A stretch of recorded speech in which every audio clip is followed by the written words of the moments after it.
काफ़ी तरीके के इलाज होने लगे हैं और लोगों का भरोसा भी होम्योपैथी की तरफ बढ़ने लगा है। कोविड-19 के दौरान भी हमने देखा कि लोगों का विश्वास जो है होम्योपैथी की तरफ ज़्यादा था। आपको लगता है कि कुछ लोगों का विश्वास जीतने में अब बहुत आगे हो गया है होम्योपैथी? जी बिल्कुल सही बोल रहे हैं अनुराग जी।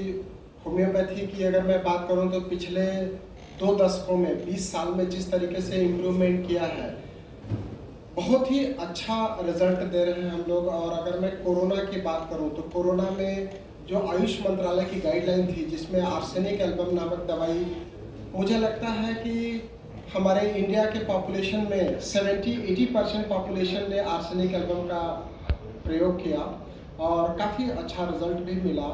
मैं इंदौर में सेंट्रल जेल की बात करूं तो वहाँ पे 2540 कैदी थे और 40 कैदियों को जब पॉजिटिव आ गया तो वहाँ के सुप्रिंटेंडेंट ने मुझसे बात किया और हम लोगों ने बाकी के कैदियों को कोरोना न फैले उसके लिए जब आर्सेनिक एल्बम दिया तो 5-6 महीने बीत जाने के बाद भी किसी भी कैदी को पॉजिटिव नहीं आया। तो एक बहुत बड़ा हमारे पास एक रिसर्च डॉक्यूमेंट भी बना। साथ ही ऐसे पेशेंट जो लोग एक बार कोरोना पॉजिटिव हो गए और उसके बाद उनको वापस जब परेशानी हुई, उनको ब्रीथलेसनेस या वीकनेस या फिर उनको चलने में परेशानी या फिर उनको यूरिन पास करने में परेशानी, तो वो लोग अस्पताल में भर्ती होने के बाद भी जब उनकी परेशानियों से निजात नहीं पाए तब हमारे पास आए और हमने होम्योपैथी से उनको काफ़ी बेहतर ट्रीटमेंट दिया। मैं एक पेशेंट की बात करना चाहूँगा जिसका लंग 70% अफेक्टेड था after discharge from the hospital. वो 25 से 27 दिन अस्पताल में एडमिट थे, इंदौर के काफ़ी अच्छे अस्पताल में एडमिट थे। वहाँ पे उन्होंने जो बेहतर कर सका वो ट्रीटमेंट किया।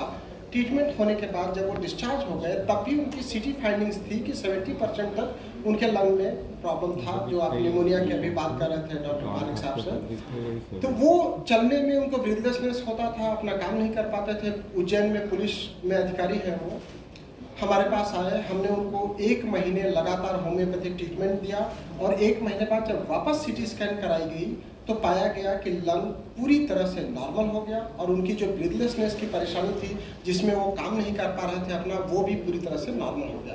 तो होम्योपैथी ने प्रिवेंटिव बतौर भी अच्छा काम करा और इम्यूनिटी बूस्टर के लिए तो सबसे बेस्ट ऑप्शन था होम्योपैथी, क्योंकि होम्योपैथी का साइड इफेक्ट नहीं होता, ये सभी को मालूम है। और हमने आर्सेनिक एल्बम नामक दवाई को यहाँ के कैट में जो RR कैट है उसमें हमने उसको टेस्ट करा करके देखा, क्योंकि कुछ लोगों की ऐसी धारणा बनी कि आर्सेनिक जो है स्ट्रॉन्ग पॉइजन होता है, लेकिन होम्योपैथी में वो पोटेंटाइज मेडिसिन होती है तो उसमें पॉइजनस इफेक्ट नहीं होता है। जब हमने यहाँ कैट में उसको टेस्टिंग के लिए दिया तो हमने पाया कि आर्सेनिक की जो मात्रा है WHO ने डिफाइन किया है कि 10 पार्ट्स पर बिलियन ड्रिंकिंग वाटर में आर्सेनिक हो सकता है, 10 ppb पार्ट्स पर बिलियन। और हम लोग जो पानी पीते हैं, जो नगर निगम से पानी हमको मिलता है, उसमें 6 पार्ट्स पर बिलियन होता है, 6 ppb। और हमारी जो आर्सेनिक एल्बम मेडिसिन थी उसमें 2 ppb आया। मतलब it is safer than water. हम जो पानी पीते हैं उससे भी बेहतर उसमें 2 पार्ट्स पर बिलियन आर्सेनिक आया, जो कि बहुत ही निग्लिजिबल है। तो इस तरीके से किसी भी प्रकार का कोई साइड इफेक्ट होने की कोई संभावना नहीं थी। बच्चे भी लिए, प्रेग्नेंट वुमेन भी लिए और सभी लोग सेफ रहे। हमारे पास एक बहुत बड़ा उसका डाटा है और रिसर्च डॉक्यूमेंट भी है। तो इसलिए मुझे लगता है कि होम्योपैथी का काफ़ी बेहतर रिस्पांस हमको इस बीमारी में मिला। ये बहुत अच्छी बात है, लेकिन एक और सबसे बड़ी बात है, कैंसर को लेकर भी अब होम्योपैथी में बताया जा रहा है कि कुछ ना कुछ तरीके निकल कर आए हैं। बिल्कुल सही बात कर रहे हैं। कैंसर में आदमी को जब कैंसर हो जाता है तो सबसे ज़्यादा वो डर जाता है और जब वो डॉक्टर्स के पास जाता है तो उसको कीमोथेरापी, रेडियोथेरापी या ऑपरेशन सलाह दी जाती है। कोई भी व्यक्ति ज़्यादा दिन तक बीमार नहीं रहना चाहता, वो चाहता है कि उसकी बीमारी जल्दी से छूट जाए, ख़त्म हो जाए। तो वो ऑपरेशन भी करा लेते हैं, कीमोथेरापी भी करा लेते हैं, रेडियोथेरापी भी करा लेते हैं। कई पेशेंट तो ऐसे आते हैं जो 2-2 कोर्स कीमोथेरापी का करा लेते हैं। एक बार 6 कीमोथेरापी 8 कीमोथेरापी करा, फिर थोड़े दिन बाद उनको परेशानी हुई, फिर से कीमोथेरापी करा लिया।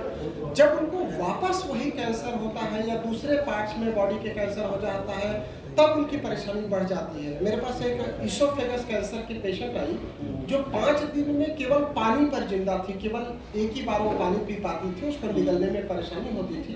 18 दिसंबर को, अभी 18 दिसंबर 2020 को हमारे पास दिखाने आए। कोरोना में काफ़ी सारे ऐसे मरीज परेशान रहे जो जटिल बीमारियों से पीड़ित थे, उनको प्रॉपर तरीके से ट्रीटमेंट नहीं मिल पाया।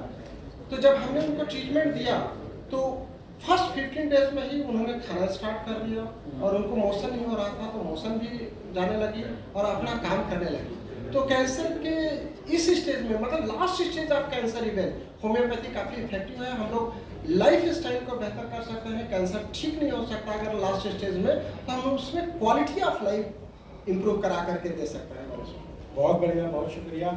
होम्योपैथी भी अब कई तरह की बीमारियों में लोगों के लिए कारगर साबित हो रहा है। एलोपैथी हो, होम्योपैथी हो, लोग अपनी सेहत को लेकर जिस तरीके से फिक्रमंद है उनके लिए कहीं ना कहीं एक इलाज का जरिया बन रहा है। शुक्रिया डॉक्टर। Thank you.